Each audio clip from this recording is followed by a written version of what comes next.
Oh, again. Okay, I'm finally getting back onto my bike. I haven't touched this for well over a year now. As I mentioned in the last video, this was bought for travelling interstate cheaply, and then all this pandemic rubbish come in with lockdowns, and so I lost interest in it because I wasn't able to travel interstate anyway. But yeah, I'm back onto the job. I found some black vinyl that I bought previously for car seats, and I attempted to cover this seat and just wasn't going to work. The vinyl I have will only stretch in one direction, and this needs to stretch in several directions, so I'm going to have to go and buy some vinyl. I might actually try the Marina first, because on a bike seat that's going to be out in the weather, you want something that's got good UV protection. But as that in this case, it needs to be very, very stretchy. Okay, the other thing I've started doing is when I bought this and rode it back from Sydney, it rained for most of the trip, and the wind and the rain blow straight onto your hands. And I had 2 pairs of gloves, both of them got soaked very quickly and became really cold. My fingers were freezing up. Eventually I got over the issue. I bought a pair of ski gloves at a road stop, and yeah, that solved that issue. But yeah, since I'm rebuilding the fairing, I'm going to try and stop the wind and the rain getting on your hands. So I've started with this. This is a block of foam. This comes from the florist. It's what they put flower arrangements in. There's 2 different types. This is a wet one, which I'm using dry. But it is really, really good for shaping. You can cut it, shape it really easy, and you can just rub it off with your fingers. See? Or you put an indentation just like that. So it's really easy to shape stuff with. So I've made up this block. It's actually a couple of pieces joined together. Oh, this one broke. I broke it there and had to glue it back together. And this wasn't long enough, so I've added another bit on. So now that I have this shape, I'll copy one for the other side. So from here now, I'll mask this up. I'll take this off. I'll tape up the entire area with mask, wax it all, and I'll put a layer of fiberglass straight on here and up the side. Once I've got that in place,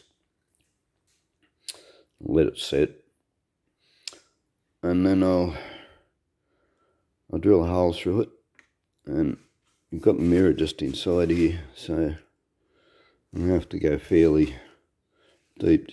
I can only really get one bolt in there, which will be up about here somewhere towards the front. Here's not an issue. I'll be able to put a bolt through there as well. So I said I'll get a strip of fiberglass put in there, obviously without all this in the way. And then I'll get a piece of steel plate, and probably just car panel, 0.8 panel or something, and with a nut welded on here and a nut welded on there, and I'll put the bolt through, do it up, and with the plate too.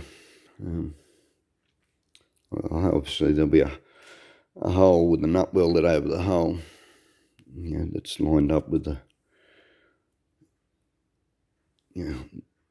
hole the bolt will come through.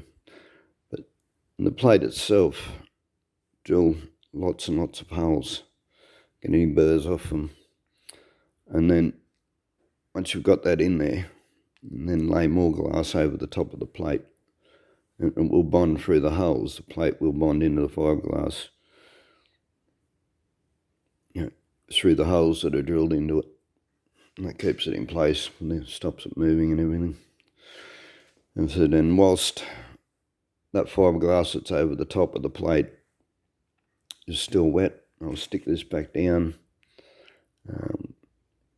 I'll coat the underside of this in resin too, and yeah, and then lay my glass over the top of that.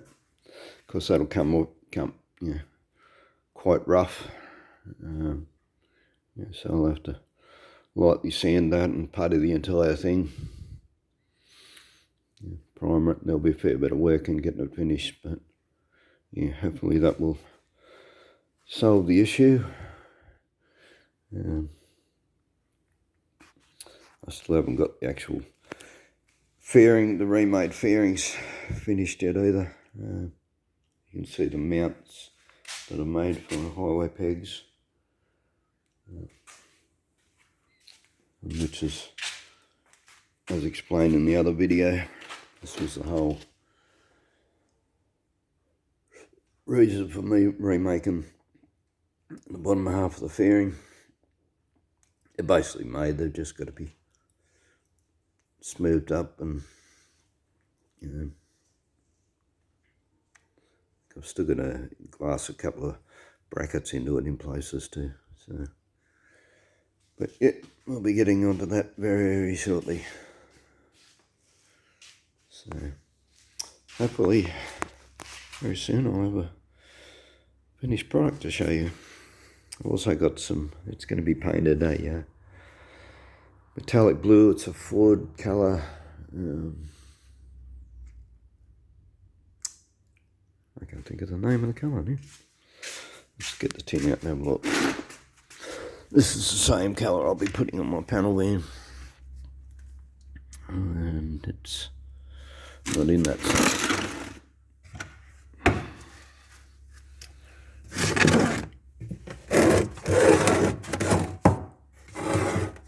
It's pretty light too. Hope there's enough in there. Should be.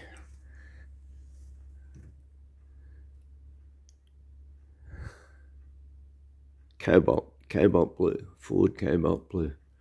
It's got a sort of a purplish tint to it. It's a dark metallic blue with a purplish tint. So yeah, that's what I'll be using on that.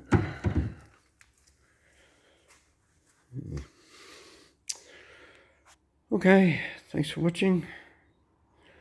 Bye.